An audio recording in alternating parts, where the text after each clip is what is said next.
मी 2 मागण्या केल्या, त्या अराजकीय आहेत. त्या अराजकीय आहेत. ज्या पद्धतीनं DGC, director general of civil एव्हिएशनच्या अंडर ही सगळी विमानांचं काम असतं, पायलट्स, मेंटेनन्स, वैधता, अवैधता, अशा अनेक गोष्टी असतात. त्याच्यावरती डीजीसीएचं नियंत्रण असतं. आणि गेल्या काही काळामध्ये अशा अनेक विमानांच्या अपघातामध्ये प्रमुख लोकांचं निधन झालेलं आहे. काही कमर्शियल फ्लाईट्स कोसळले. अहमदाबादला एअर इंडियाचं फ्लाईट कोसळलं, 300च्या आसपास लोकांचा मृत्यू झाला. त्यात ते गुजरातचे माजी मुख्यमंत्री विजय रुपाणी यांचं निधन झालं. कुटुंब जळून खाक झाले.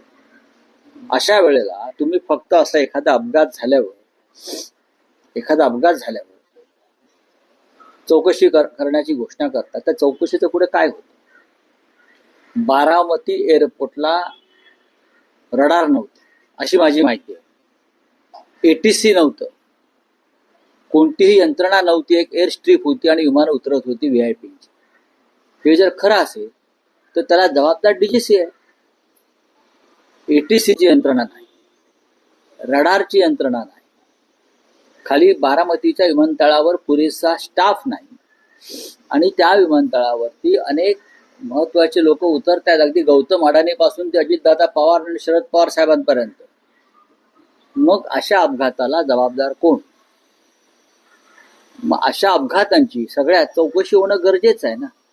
आम्ही महाराष्ट्राचा एक महत्वाचा माणूस त्यात गमावलेला आहे, अजित पवारांसारखा.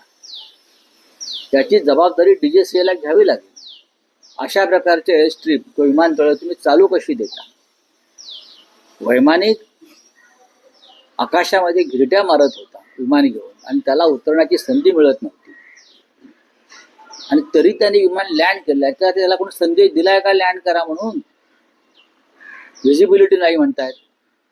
एटीसीची यंत्रणा नाही आहे तिकडे. पहा ना जाऊन तुम्ही. एटीसीची यंत्रणा नाही, रडार व्यवस्था नाही. ज्या ज्या गोष्टी विमान संचलनासाठी आवश्यक असतात त्या बारामती विमानतळावर नसतील, किंवा महाराष्ट्रामध्ये, देशामध्ये अन्य विमानतळावर नसतील, तर डीजीसीए काय करताय?